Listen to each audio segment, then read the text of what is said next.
Halo Sobat Esnawan, apa kabar? Semoga Sobat Esnawan selalu dalam kondisi sehat walafiat. Senang sekali saya Dr. Agus Sukamto, spesialis penyakit dalam, dapat menyapa kembali Sobat Esnawan dalam acara Orkestra, Obrolan Kesehatan Antariksa.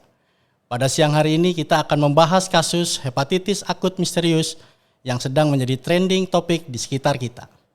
1 bulan yang lalu, WHO telah melaporkan beberapa kasus hepatitis akut misterius ini di berbagai negara, yaitu di Inggris, Amerika, dan di belahan negara Eropa lainnya, di mana Inggris menempati kasus tertinggi pada kondisi hepatitis akut misterius tersebut.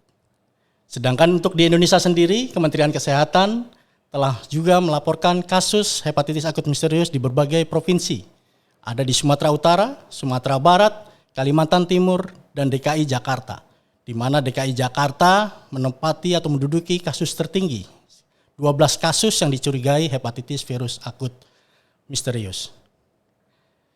Untuk membahas hepatitis akut misterius ini, bagaimana dengan penyebarannya, bagaimana dengan gejala maupun penata laksanaannya. Untuk siang hari ini kita telah hadir di tengah kita Dr. Erna Irawati, spesialis anak, selaku dokter spesialis anak di Rumah Sakit Esnawan Antariksa. Selamat siang, dokter. Selamat siang, Dokter Agus. Bagaimana, dokter? Sekali siang hari ini menemani Dokter Agus. Selalu sehat ya, dokter ya? Alhamdulillah sehat selalu. Siap, dokter. Dokter, terkait dengan materi kasus kita pada hari ini yang akan kita bahas, yaitu hepatitis akut misterius. Bagaimana, dokter, terkait hal tersebut, dokter? Dari namanya saja sudah mengundang kita untuk tahu ya, Dok. Misterius, memang sesuatu yang misterius ini hepatitis. Memang sengaja dibuat nama seperti itu oleh pemerintah mungkin ya. Mungkin oleh dunia juga dibuat misterius agar kita lebih waspada dengan hepatitis ini. Jangan sampai hepatitis ini menjadi seperti wabah, seperti COVID, sudah menjadi pandemi, sudah mendunia. Jadi hepatitis misterius ini sudah dinyatakan sebagai kejadian luar biasa oleh WHO. Jadi hepatitis itu merupakan radang ya, Dok.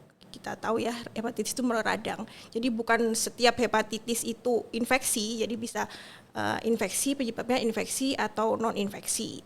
Kalau infeksi bisa disebabkan virus salah satunya, kemungkinan hepatitis misterius ini penyebabnya juga virus itu. Jadi kalau non-infeksi bisa alkohol atau zat-zat toksik yang lain atau obat-obatan yang mengganggu fungsi hati. Oke, monitor, dokter.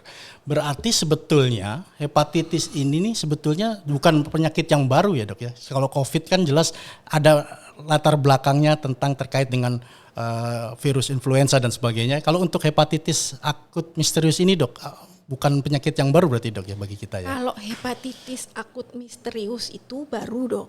Tapi kalau hepatitisnya sendiri kan sudah banyak ya, Dok ya. Kalau masyarakat mengatakan kalau hepatitis itu mesti infeksi, jadi sebenarnya bukan infeksi saja semuanya. Jadi kalau yang misterius ini memang baru diketahui dan gejalanya anak seperti hepatitis, tapi kita periksa regen-regen misalnya hepatitis A sampai E itu negatif.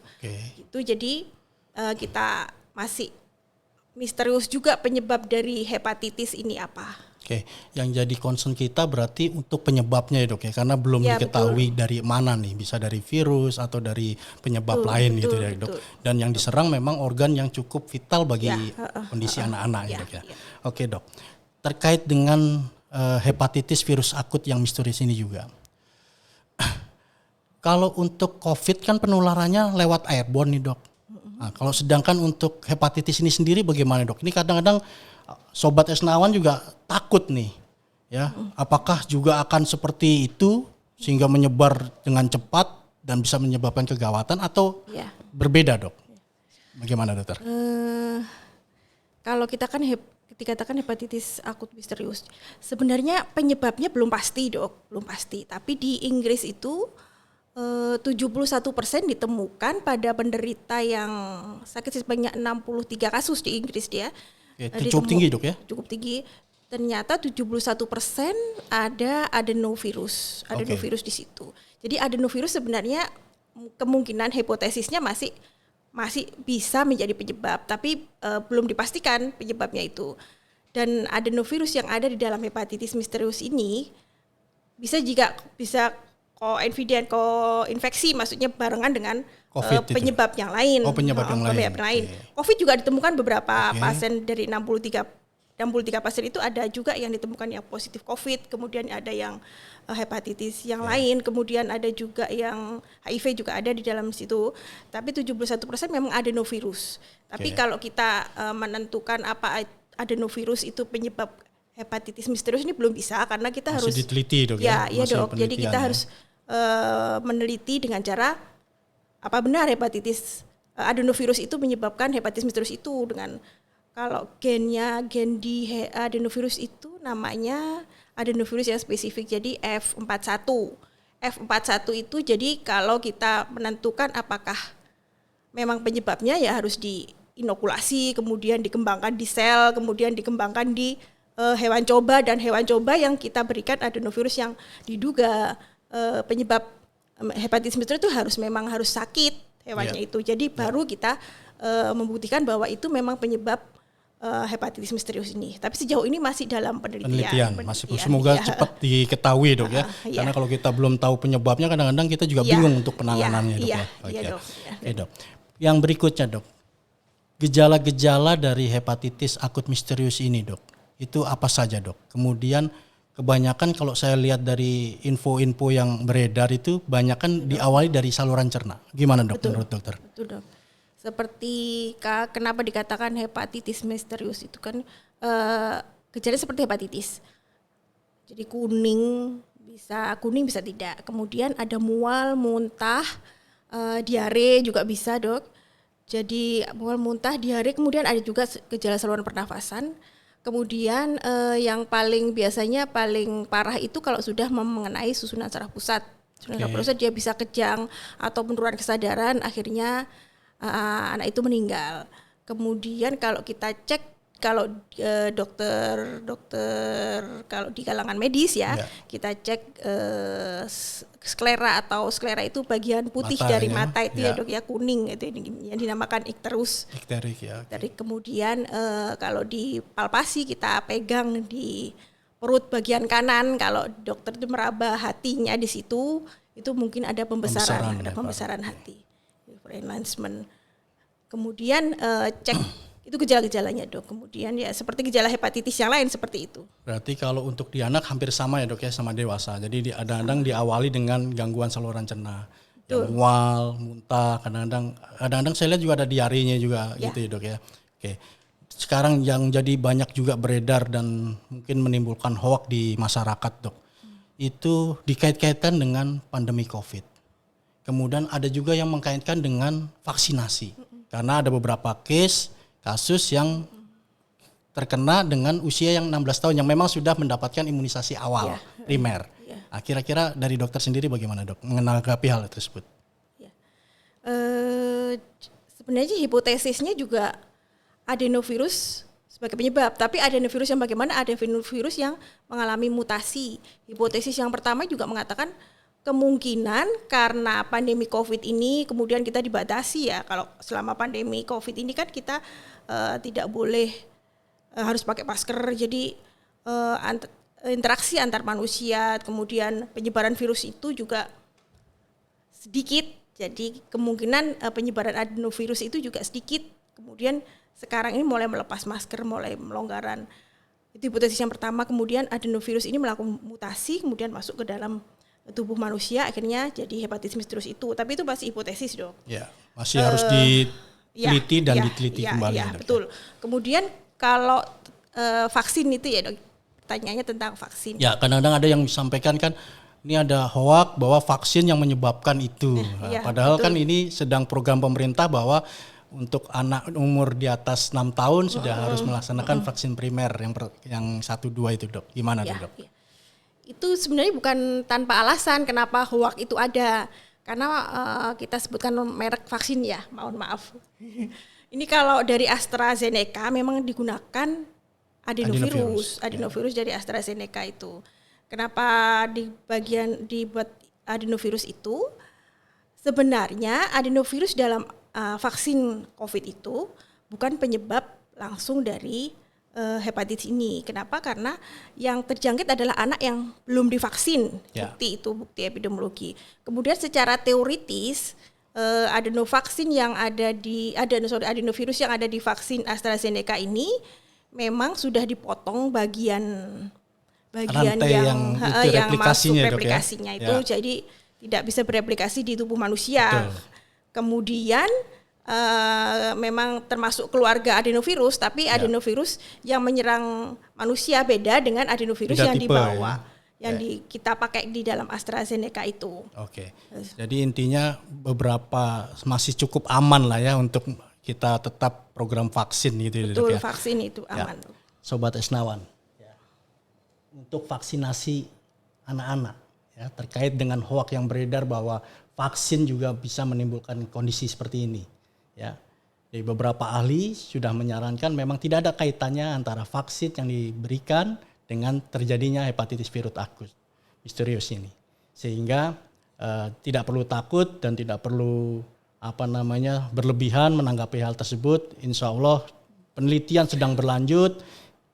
Insya Allah akan kita ketahui bagaimana dan apa penyebab sebetulnya dari hepatitis akut misterius ini. Selanjutnya dokter, kalau sudah kita ada gejala-gejala mual, muntah, diare, kemudian sudah mulai agak kuning-kuning, akan perlu penanganan nih dok. Nah, kira-kira penanganan terkait hepatitis akut misterius ini gimana dok? Dilihat dari sisi anak. Ya, karena memang kalau dari masyarakat ada misalnya putra putrinya atau masih bayi, apalagi masih bayi itu memang sebagian kasus sebagian besar balita dan sebagian besar kurang dari 10 tahun dan yang menyebabkan kematian itu balita.